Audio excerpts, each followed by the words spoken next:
Souhrn z knihy Jak si dělat chytré poznámky. Od autora Senke Arends.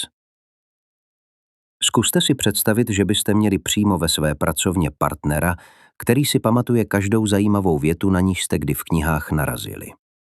Tento pomocník by vám ji v pravou chvíli sám připomněl a navíc by přidal nápad, jak ji právě teď lépe využít. Měli byste tak vedle sebe někoho, kdo za vás neustále hlídá všechno důležité. Většina z nás však místo takové pomoci bojuje s tím, že se v záplavě informací topí. Když pak přijde čas něco nového vytvořit, jen bezradně hledíme do prázdna a nevíme, kde vlastně začít. Člověk má pak často pocit, že mu všechny pracně získané vědomosti zbytečně protékají mezi prsty. A on se tak nikam neposouvá. Právě z tohoto chaosu vám však pomůže najít cestu ven Senke Arends. Ve své knize popisuje systém, díky kterému si vybudujete svůj druhý mozek. Naučíte se v něm, jak proměnit pasivní čtení v aktivní budování sítě znalostí. Tato síť pak bude pracovat za vás, i když právě nebudete sedět u stolu. A dříve nebo později vám ušetří spoustu trápení. Díky tomuto postupu konečně pochopíte, proč vaše dosavadní pokusy o tvorbu poznámek pravděpodobně nefungovaly. Společně teď odhalíme, jak tento starý přístup jednou provždy změnit, aby vám poznámky začaly dávat smysl. Je na čase přestat s informacemi jen marně bojovat a začít je konečně využívat k tomu, aby za vás odváděli těžkou práci. Proč běžné poznámky nefungují? Určitě to znáte. Člověk si v knize poctivě potrhává barevným fixem skoro každou druhou větu a má u toho skvělý pocit, jak mu práce jde od ruky. Jenže o týden později už vůbec netušíte, o čem ta kapitola vlastně byla. Všechny ty pracně vyznačené informace se vám z hlavy prostě vypaří. Právě v tom je zakopaný pes. I když se u takového potrhávání cítíte produktivně, autor v knize jasně vysvětluje, že tyto zažité školní postupy jsou ve skutečnosti past. Místo, aby vám tyto metody pomáhaly, vaši tvořivost spíše dusí a nikam vás v životě neposouvají. Celý problém spočívá v tom, že se s novými informacemi snažíme bojovat hrubou silou. Chceme je do hlavy prostě nějak natlačit, místo abychom se naučili, jak s nimi v klidu spolupracovat. Právě tento přístup je hlavním kamenem úrazu, který nám brání v tom, abychom si věci skutečně a trvale zapamatovali. Abychom se z tohoto bludného kruhu vymotali, musíme se podívat pravdě do očí a změnit svůj přístup. Pojďme se tedy společně podívat na to, kde přesně děláme v uvažování o poznámkách velkou chybu, která nás v rozvoji neustále brzdí. Pasivní poznámky a jejich nevýhody. Většina z nás si ze školy odnesla návyky, které nám při studiu spíše škodí, než aby nám pomáhaly. Tyto zlozvyky nás totiž učí informace jen pasivně sbírat a hromadit, místo abychom s nimi v hlavě aktivně něco dělali. Právě před tímto přístupem varuje Senke Arends ve své knize.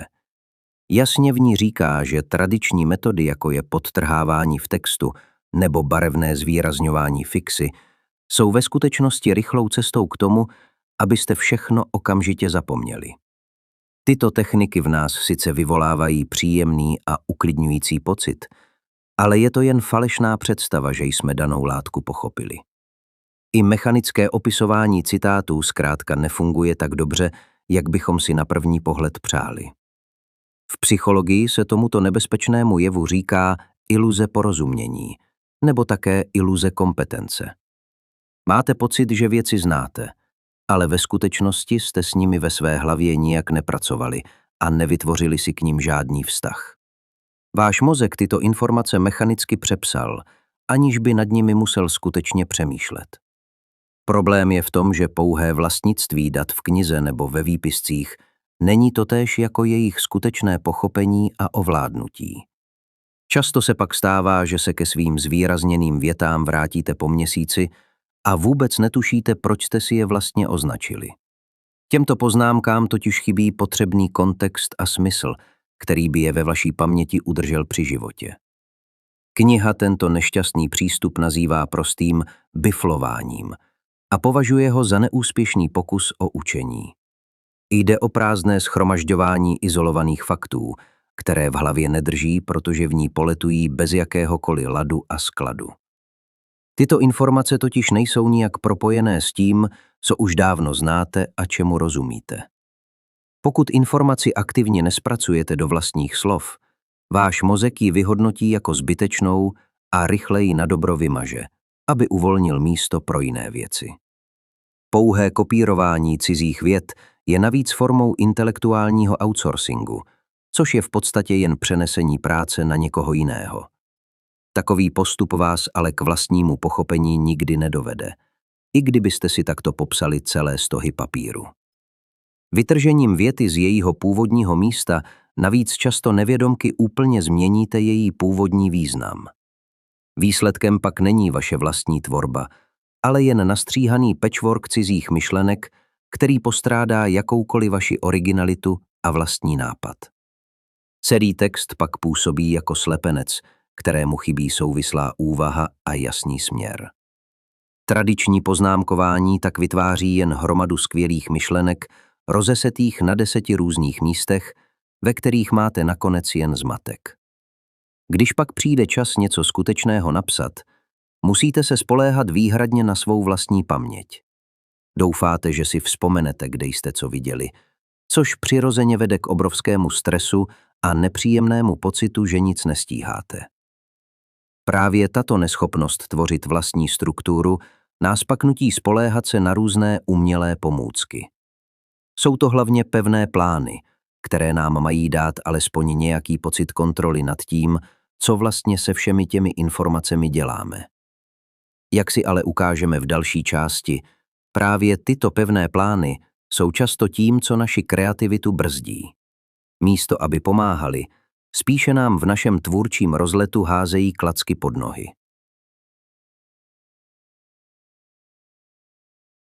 Pevné osnovy jako překážka kreativity.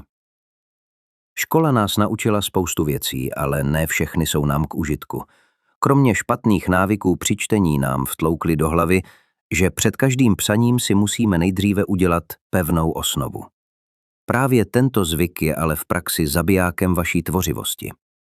Tento přístup, kterému se říká zhora dolů, vás totiž nutí začít pevnou stavbou. Místo, abyste nechali myšlenky volně plynout, snažíte se všechny informace násilím nacpat do předem připravených škatulek. Tím ale celou svou tvůrčí práci zbytečně brzdíte. Jakmile si totiž tyto škatulky dopředu vytvoříte, vaše mysl se uzavře novým nápadům. Přestanete prozkoumávat cokoliv, co se do vašeho plánu zrovna nehodí. Skutečně dobré nápady přitom přicházejí nečekaně a prostě se nedají dopředu naplánovat. Kvůli pevné osnově se u vás navíc rozvine takzvaná potvrzovací zaujatost. To v praxi znamená, že vaše hlava podvědomě vyhledává jen ty informace, které potvrzují vaši původní představu. Všechno ostatní, co by mohlo být zajímavé, pak ignorujete a přehlížíte. Samotné psaní se pak mění v mučivou snahu naplnit prázdné kolonky. To ve vás přirozeně vyvolává odpor a chuť práci neustále odkládat. Snažíte se totiž realitu vtěsnat do připraveného rámečku, místo abyste ji v klidu zkoumali. Pokud se snažíte myslet jen v přímce od začátku do konce, dáváte si v podstatě klapky na oči. Ignorujete skvělé nápady, které se do vašeho předem připraveného plánu prostě nevejdou. Tím se ale připravujete o to nejlepší, co byste mohli vytvořit. Podobnou chybu děláme i při organizaci svých poznámek. Často je třídíme do složek a šuplíků podle témat, jako bychom byli nějací archiváři v knihovně. Na první pohled to sice vypadá logicky a uklizeně, ale ve skutečnosti je to past. Celý tento systém se totiž rychle stane složitým. Musíte se u každého nového střípku informací neustále rozhodovat, kam přesně patří. Takové škatulkování navíc téměř znemožňuje, aby mezi vašimi nápady vznikla nová a nečekaná spojení. Každá myšlenka o jednom tématu je pak pevně uzavřená ve své vlastní složce. Tím ale ztrácíte tu hlavní výhodu celého systému. Ten by vám měl totiž pomáhat tvořit nové myšlenky tím, že propojí i zdánlivě nesouvisející věci dohromady. Místo abyste se pořád ptali, pod jaké téma máte poznámku schovat, zkuste jinou otázku. Zeptejte se sami sebe. V jakém kontextu chci na tuto poznámku znovu narazit? To vám pomůže najít pro ní to správné místo, kde vám bude skutečně k užitku. Tím, že informace striktně oddělujete do škatulek, sice máte systém, který vypadá hezky, ale nic nového v něm nevznikne. Náš mozek totiž přemýšlí v síti a neustále skáče z jedné věci na druhou. Právě tak by měly fungovat i vaše poznámky. Pokud jen slepě následujete předem dané plány, naučíte se sice dobře plnit úkoly, ale nic víc. Nebudete se schopni do věcí ponořit sami a dělat samostatný výzkum. Budete jen plnit zadání, místo abyste tvořili něco vlastního a originálního. Tato neschopnost tvořit pak u každého nového tématu vyvolává úzkost. Člověk má pak strach z každého nového začátku. Právě na tento strach z prázdné stránky se ale podrobněji podíváme v kapitole o strachu z prázdné stránky. Psaní a strach z prázdné stránky. Strach z prázdné stránky zná snad každý, kdo se někdy pokoušel něco vytvořit. Sedíte před bílou obrazovkou, koukáte do prázdna a marně čekáte, až vás políbí můza. Je to ochromující pocit, kdy se snažíte něco vymyslet, ale v hlavě máte vymeteno. Tento problém si můžeme představit na příkladu s autem. Kdybyste chtěli mít v garáži nový vůz, asi byste tam jen tak neseděli a nečekali, až se sám zhmotní ze vzduchu. Museli byste tam nejdříve nanosit součástky a postupně je začít montovat dohromady. Právě v tomhle přístupu je zakopaný pes. Když čekáte na dokonalý nápad před prázdným monitorem a nemáte po ruce žádné podklady, děláte v podstatě totéž, co v prázdné garáži. Autor tvrdí, že tradiční postup, kdy si nejdříve vyberete téma a teprve poté o něm začnete něco zjišťovat, je postavený úplně na hlavu. Takový způsob práce na nás totiž vytváří tlak. Pokud skutečně věříte, že musíte začít od nuly s prázdnou hlavou i dokumentem, máte k panice dobrý důvod. Snažíte se tvořit z ničeho, což je stresující a vyčerpávající úkol. Právě tento stres nás pak nutí psaní neustále odkládat. Váš mozek totiž moc dobře ví, že ho čeká dřina, a tak se prokrastinací přirozeně brání před únavou. Myšlenky se totiž nerodí jen tak sami od sebe v prázdnu, ale vznikají tím, že se propojují s jinými nápady. Pokud tedy nemáte žádnou zásobu dřívějších postřehů, o které byste se mohli opřít, bude pro vás psaní vždy bolestivé. Skutečná práce přitom musí začít dříve, než se vůbec rozhodnete něco sepsat. Kvalita vašeho výsledku totiž závisí na tom, co jste dělali dlouho předtím. Psaní by proto nemělo být jen samostatným úkolem, který přijde až na konci. Je to spíše způsob, jakým byste měli přemýšlet a pracovat po celou dobu. Je to váš hlavní prostředek pro výzkum a nejen třešnička na dortu, kterou přidáte, až když je hotovo. Abychom se tedy zbavili odkládání, musíme si vybudovat pomocníka v podobě externího systému. Ten bude fungovat jako váš partner, který za vás bude držet důležité nitky. Takový systém vyrovná nedostatky naší paměti a my se díky němu přestaneme bát, že něco zapomeneme. Cesta z tohoto bludného kruhu vede přes důvěru v tento systém, který nám umožní soustředit se na samotné myšlení. Jak uvidíme v následující kapitole, právě tento externí partner je tím klíčem. Díky němu už totiž nikdy nebudete muset čelit prázdné stránce s prázdnou hlavou. Cetokasten jako váš druhý mozek. Většina z nás si píše poznámky, které však často skončí zapomenuté někde v šuplíku. Existuje však způsob, jak zajistit, aby vaše zápisky nebyly jen hřbitovem informací, ale živým organismem, který s vámi poroste. Je to cesta, jak proměnit hromadu papírů v systém, který má konečně hlavu a patu. Tato metoda se jmenuje Zettelkasten. A nejde o žádný moderní výstřelek. Je to přístup, který už dávno prověřil čas a který ke své práci využíval jeden velmi plodný vědec. Právě tato technika mu umožnila tvořit vysokým tempem a mít ve svých myšlenkách dokonalý pořádek, aby mu nic neleželo ladem. Přínosem je, že díky této technice můžete své hlavě konečně odlehčit. Necháte totiž metodu, aby za vás hledala souvislosti, které by vám jinak v onom zmatku možná unikly. Cetokasten vám tak pomůže vidět věci v širším kontextu, aniž byste se museli trápit vzpomínáním. Teď už víme, co nám to přinese. A tak se můžeme podívat na to, co tento přístup vlastně obnáší. Pojďme si projít jeho základy a zjistit, jaký příběh za ním stojí. Je to totiž první krok k tomu, abyste si vybudovali svůj druhý mozek.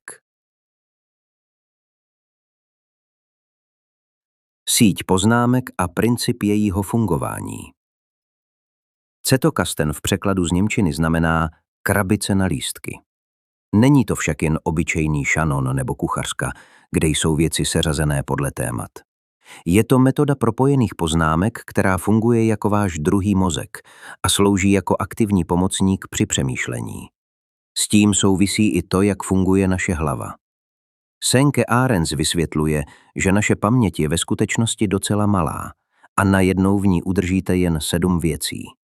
Pokud se tedy snažíte pamatovat si všechno, v hlavě vám už nezbude místo na to, abyste o věcech tvořivě přemýšleli.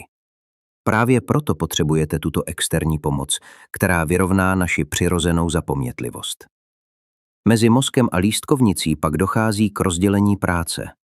Metoda se stará o detaily a odkazy, zatímco vaše hlava má klid na to, aby pochopila souvislosti a viděla celek. V tomto přístupu informace jen neschováváte do archivu, ale neustále s nimi pracujete a vedete s nimi v podstatě nekonečný dialog. Je to jako mít po ruce chytrého pomocníka, který vám připomene zapomenuté nápady přesně ve chvíli, kdy se vám to hodí. Čtení knih pak v tomto přístupu vypadá jako přidávání nových stanic do obrovské železniční sítě vašich myšlenek. Když přidáte novou poznámku, musíte se zeptat, jak souvisí s těmi, které už tam jsou. Tím vzniká rozhovor, ve kterém vám poznámky začnou sami odpovídat a nabízet nová spojení. Díky tomu hodnota celého přístupu neroste lineárně, ale exponenciálně. Funguje to podobně jako složený úrok v bance. S každou novou poznámkou a každým spojením se totiž zvyšuje hodnota těch starších, protože se objevují v nových souvislostech a vy je vidíte jinak. Lístkovnice vám tak pomáhá zlomit staré myšlenkové vzorce. Nutí vás totiž přemýšlet o spojeních, která by vás jinak vůbec nenapadla.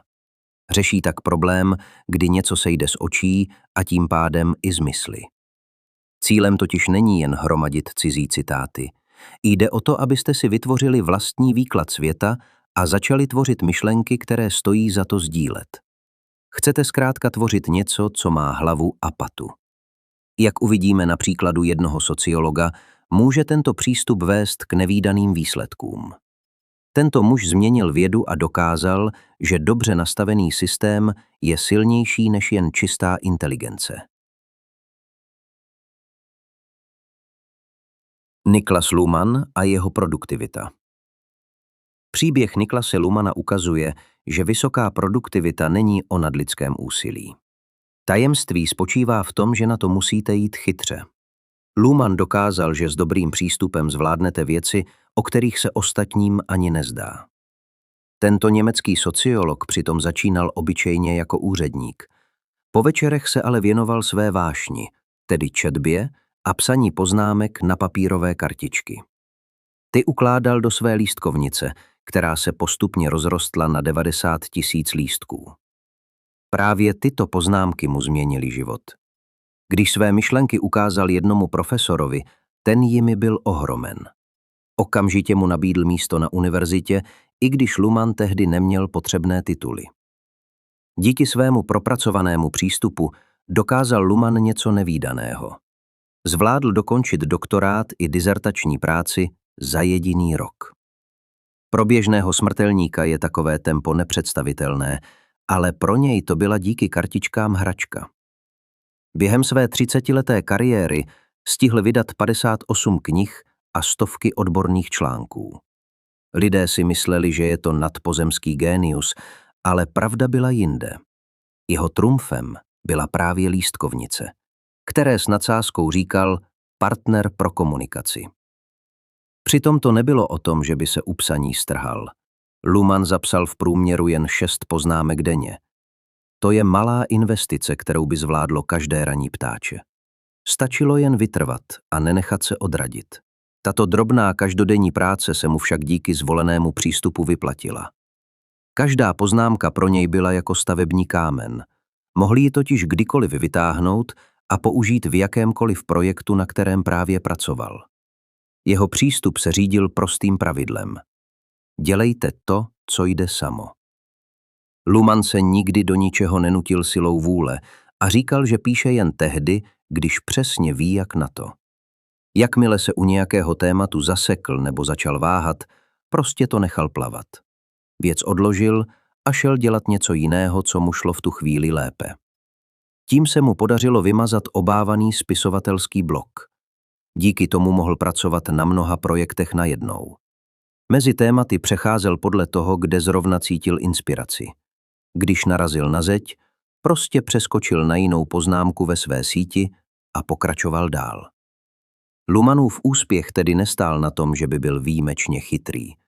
Klíčem byl jeho přístup, který nahradil pevnou vůli a disciplínu. Ukázalo se, že když máte dobrý postup, nemusíte se do práce nutit jako do hořké medicíny. Studie mu dávají za pravdu. U lidí s IQ nad 120 totiž neexistuje přímá souvislost mezi inteligencí a úspěchem v práci. O tom, jak dopadnete, rozhoduje především to, jakým způsobem pracujete. Pokud však chceme dosáhnout podobných výsledků, musíme změnit to, jak o psaní přemýšlíme. Psaní totiž není jen způsob, jak si zaznamenat hotový nápad. Je to samotný motor našeho myšlení, o čemž si povíme v další kapitole. Myšlenky a principy chytrých poznámek. Zapomeňte na všechno, co vám ve škole vštěpovali o učení a psaní. Aby vám metoda Zettelkasten začala fungovat, musíte nejdříve změnit způsob svého uvažování.